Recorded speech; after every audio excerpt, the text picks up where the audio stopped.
J'ai grandi dans une cité à Aubonne où on a grandi tous ensemble. C'est difficile aujourd'hui en France de pouvoir travailler, de pouvoir vivre, et je comprends tous ces jeunes qui s'en vont aussi à droite et à gauche. Bonjour. Bonjour. Je m'appelle Mélanie, je suis en 3e année d'assistante sociale. Je m'appelle Nizam Saïd, je viens d'arriver en France il n'y a pas longtemps. Françoise Sylvia, donc je suis chef d'entreprise. Donc je suis éducateur depuis 30 ans. Je cherche une formation en tant qu'aide-soignante, je sors d'un SAP petite enfance. Bonsoir, puis merci d'être venus aussi nombreux. La soirée de ce soir, c'est comment on peut faire grandir le Secours populaire, le réseau du Secours populaire. Mais moi je crois beaucoup au collectif. Et je pense que c'est le collectif, et c'est la raison de ces réunions, je crois que c'est le collectif qui peut faire changer les choses. Je pense que la France a perdu beaucoup de ses valeurs. Lorsque l'on va au Secours Pop, bien sûr, il y a de la solidarité, mais dans la vie de tous les jours, je ne la retrouve pas. Je m'appelle Marie-Nicole, je suis étudiante en première année assistante sociale à l'ITSRA. J'ai quitté la Martinique, donc j'arrive en métropole. L'accueil, il n'était pas tout à fait là, donc les gens, pour certains, les Noirs, ils venaient tous d'Afrique, donc j'ai eu du mal à m'intégrer au début parce que je suis arrivée en Lozère, donc faites le lien. Et voilà, donc après, par contre, j'ai trouvé ma place parce que j'ai été bien entourée. Donc mes enfants ont été bien pris en charge. Donc la solidarité, on la trouve encore même au XXIe siècle. Toujours je trouve la France que c'est un beau pays comme ça, c'est un pays de droits de l'homme, c'est un de droit de la liberté d'expression. Il y a un certain repos en fait de la France sur cette idée-là, qu'on est le pays des droits de l'homme, et un montée de l'individualisme en fait. Chacun vit au niveau, voilà, tout ce qui est proche de lui, sa famille, où il y aura de l'entraide solidaire au niveau de sa famille, mais finalement, est-ce qu'il connaîtra le voisin de l'autre côté du palier? Pas forcément. Est-ce qu'il prêtera son œil à la personne qui fait la manche et qui croisera chaque matin? Pas forcément. Et c'est comme ce qui s'est passé au niveau, voilà, de Charlie Hebdo, ça a beaucoup sollicité les Français, mais on s'en rendait pas compte de ce qui se passe de l'autre côté de la Méditerranée. Et moi je trouve qu'on est dans un pays qui est extrêmement solidaire par rapport à nos voisins. On accueille beaucoup de monde. Je travaille dans une association qui accueille des demandeurs d'asile, des réfugiés politiques, des sans-abri.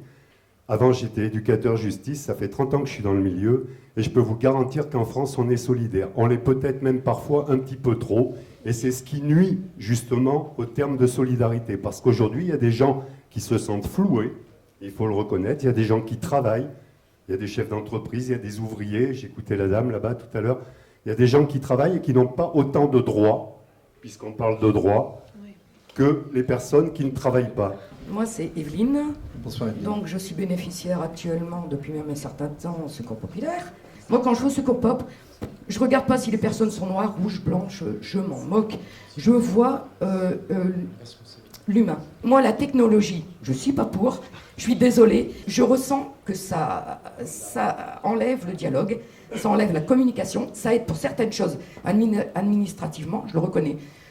Pour ce qui est de l'humain, on s'oublie. J'ai un avis qui va un peu à l'encontre du tien, parce que j'ai l'impression que justement notre génération, c'est l'inverse, c'est celle du partage, justement grâce à l'ère du numérique. On partage nos sofas, nos outils, parce qu'on mutualise tout, on mutualise les connaissances, les objets. Et moi, je trouve que c'est la bonne période pour développer encore plus la solidarité. Donc moi, je suis plus optimiste.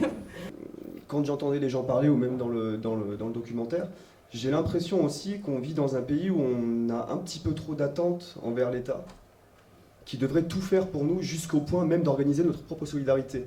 Et ça, en tant que tel, je ne suis pas forcément d'accord. Je crois que c'est à chacun d'entre nous aussi de reprendre notre part de conscience et de se dire c'est à moi aussi d'agir en tant que tel, et certainement pas un gouvernement pour lequel j'ai peut-être pas voté ou pour lequel j'ai voté, j'en sais rien, mais qui ferait les choses à ma place et qui me pousserait à m'engager. Pierre Berger, je suis un entrepreneur de travaux publics. Ce que j'ai vu, c'est très positif, quoi. Parce que moi, je ressens des gens concernés. Je pense que, en tant qu'entrepreneur, nous avons, en tant qu'entrepreneurs, des obligations, puisque c'est vrai que, comme tout le monde, comme tout citoyen, on a tous nos problèmes, on a tous une obligation, c'est de gagner notre vie, gagner la vie de l'entreprise, aider à la faire gagner.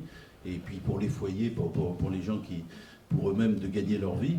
Mais il ne faut pas oublier qu'on travaille au milieu d'une cité et que cette cité, ben, c'est grâce à elle si on peut faire ce qu'on fait, et donc il faut rendre ce qu'on a reçu. La solidarité, elle existe depuis longtemps. Bon, peut-être à des degrés divers, suivant les pays, suivant les milieux socio-professionnels. Moi, je suis Camerounais. Je suis venu, c'est ici que je suis venu connaître, que j'ai connu le bénévolat. On trouve bon nombre d'associations, que ce soit ici en France ou peut-être en Afrique, qui ont un même objectif, un même but, mais qui ne travaillent pas ensemble. Je trouve que c'est un peu bizarre. Au XXIe siècle, on a peut-être un travail de synergie à trouver entre associations, entre structures, pour justement faire vivre, partager les savoirs, savoir-faire, savoir-être, les savoirs de chacun, les échanges que l'on peut faire au sein de la société. À Clermont-Ferrand, ce premier principe, il est important. Et depuis le début de la création du festival, nous avons toujours privilégié la mixité sociale et la mixité des générations, très important. Ce qui fait que tous les billets qu'on donne gratuitement au Secours populaire sont intégralement utilisés. Moi, je m'appelle Lucie, je travaille avec Maxime sur les marchés de Max et Lucie, on est entrepreneurs. Et nous, on s'est retrouvés un peu comme tout le monde à 26 ans sur le marché du travail, à se dire qu'est-ce qu'on va faire, comment on va faire. Et on avait un peu envie d'agir autrement. Donc, du coup, je pense que la solution à la solidarité, elle est d'aller à l'encontre de l'autre. Enfin, aller voir les autres, se renseigner, quels sont leurs besoins, comment ça marche. Voilà. On est allé voir des producteurs qui étaient dans le besoin. Voilà, il y a une grosse crise agricole en ce moment en France. Donc, quels sont leurs besoins? Et c'était des besoins sur de la communication, etc. Donc, je pense que l'outil, il est là, et c'est effectivement être citoyen et agir dans la cité. Je m'appelle Nizam Saïd, je viens d'arriver en France il n'y a pas longtemps. Et je suis étudiant en géo. Et pour moi, je pense que la solidarité, c'est de s'aider comme on peut. Comme on peut et quand on peut. Si on voit qu'on a les moyens d'aider, on aide. Quand on parle de solidarité, c'est pas complètement du don. C'est l'idée qu'on est tous interdépendants et liés les uns aux autres. D'ailleurs, il y en a qui l'ont dit aussi dans le film, hein, on est dans un échange permanent, c'est la question du vivre ensemble. Et donc, quand on le peut, quand on en a les moyens moraux, financiers, etc., et ben, il faut avoir un peu d'empathie avec les gens qui nous entourent. Il y a une chose qui me frappe, c'est que sur la question de la solidarité, on est à peu près tous d'accord pour dire que c'est assez important, et que par contre, la problématique, c'est le passage à l'acte, et on identifie des freins, le temps, l'argent, etc. Effectivement, enfin, il y a une question de savoir se positionner et se dire est-ce que je peux ou est-ce que je peux pas, mais je pense que il y a surtout l'idée de se dire que peut-être que ce temps-là, il est bon à être donné et que c'est important de le faire, peut-être plus que... Voilà, on dit qu'on est une génération qui est très connectée, etc. Voilà, il y a peut-être du temps qu'on passe sur Facebook qu'on peut passer à faire autre chose dans la vie réelle, quoi. Donc je suis Fatima Tebani, je suis responsable d'une entreprise que je gère. Pendant des années, j'ai contribué à la solidarité en faisant des chèques. Donc... on m'a sollicité à plusieurs reprises et je disais tout le temps, je n'ai pas le temps, je n'ai pas le temps, je n'ai pas le temps. C'est vrai que gérer une entreprise, ça demande une grosse implication, j'ai des obligations familiales. Et un jour, je me suis lancée. J'ai trouvé le temps. Et je vais revenir à quelque chose d'un peu plus pragmatique, de pratique. Comment faire effectivement plus de solidarité? Et j'ai parlé de la fête. Voilà. C'est-à-dire effectivement du droit à la fête aussi bien pour les jeunes, aussi bien effectivement pour les plus âgés et aussi pour les plus précaires. Vous voyez, on oublie effectivement que la fête, c'est un des moyens sans doute les plus originaux et les plus formidables aujourd'hui pour faire du collectif et du commun. Le mot de la fin? Eh ben oui, mais il faut un mot de la fin. Absolument pas à moi de le donner, c'est tout le monde qui l'a donné le mot de la fin. C'est agissons maintenant au quotidien et recueillons de là tout ce qu'on a entendu ce soir pour aller agir au quotidien.